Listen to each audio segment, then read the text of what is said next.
நான் எடுத்துக்கொண்ட கவிதையின் தலைப்பு காலச்சக்கரம் நிச்சயம் ஒரு நாள் சுழலும்.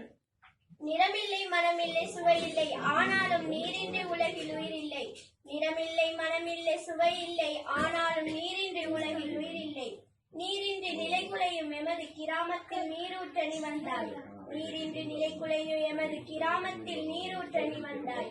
வறண்டு போகும் எமது கிராமத்தை வளர வைக்க வந்தாய் நீ. வறண்டு போகும் எமது கிராமத்தை வளர வைக்க வந்தாய் நீ. நீரென்ற ஓடையில் நிலையான கால்தடம் பதித்தாய். நீரென்ற ஓடையில் நிலையான கால்தடம் பதித்தாய். சீதனவதி எனும் கிராமத்தை செழிக்க வைக்க வந்தாய் நீ. சீதனவதி எனும் கிராமத்தை செழிக்க வைக்க வந்தாய் நீ. மண்ணை விட்டு மறைந்தால் 1991ஆம் ஆண்டு அணியாக எமது மனங்கள் இடம் பிடித்தாய். மண்ணை விட்டு மறைந்தால் 1991ஆம் ஆண்டு அணியாக எமது மனங்கள் இடம் பிடித்தாய். காலச்சக்கரம் நிச்சயம் ஒரு நாள் சுழலும். எமது வாழ்க்கையில் மாற்றங்கள் நிகழும்.